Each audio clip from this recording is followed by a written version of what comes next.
Sometimes I'm quite frightened about making video being really publicly critical of Israel, because it could be a dangerous thing.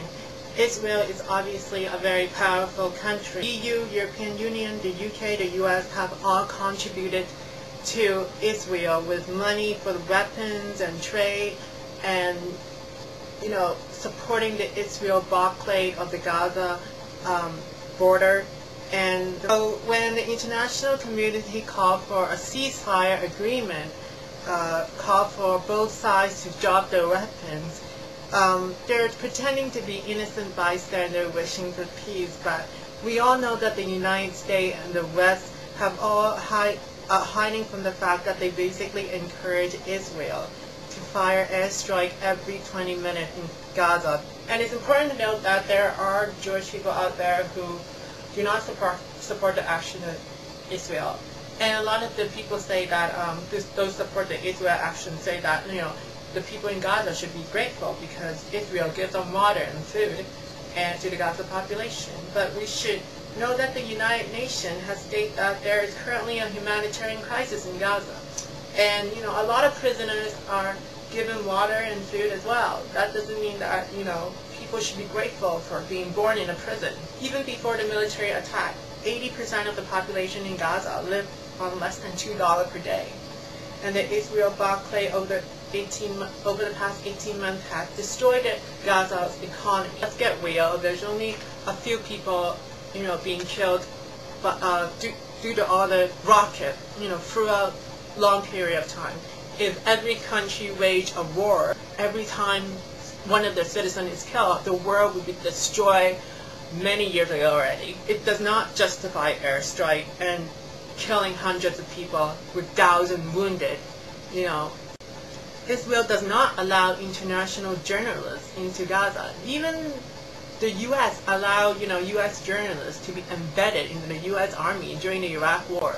If you are so justified, feeling that you're so justified in action, then why aren't you allowing journalists, the free press, to come in to, capture what's happening? Obviously, there's something to hide.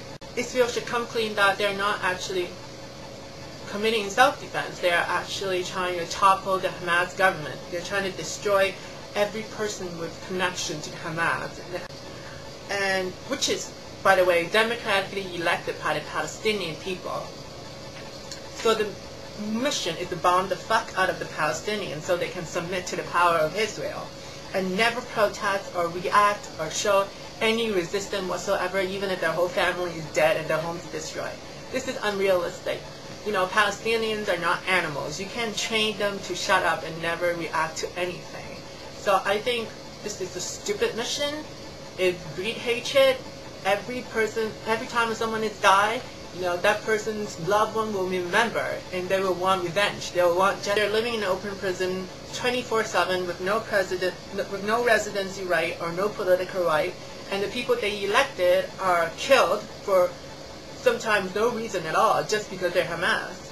And the Hamas certainly is not innocent, and they're distasteful, then the Hamas should fire a rocket. I think that's really stupid of them.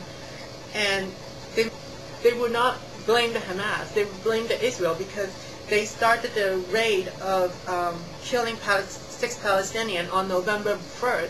The Israel is the one that undermined the ceasefire agreement. If Israel is so concerned about every life being valued, then why are they trying to undermine it with killing the Palestinians? They know that this will undermine the ceasefire agreement. They know how hard it is to negotiate with the Hamas. They know how fragile everything is, but they have no intention of honoring the ceasefire agreement. They knew this is going to happen, so it's their responsibility to stop it. Certainly, what Israel is doing right now is not a roadmap to peace. It's a roadmap for more revenges, more hatred, more violence for the future. Unless every single Palestinian is fucking killed, Israel will never ensure that they be safe. And there will be always reason for self-defense.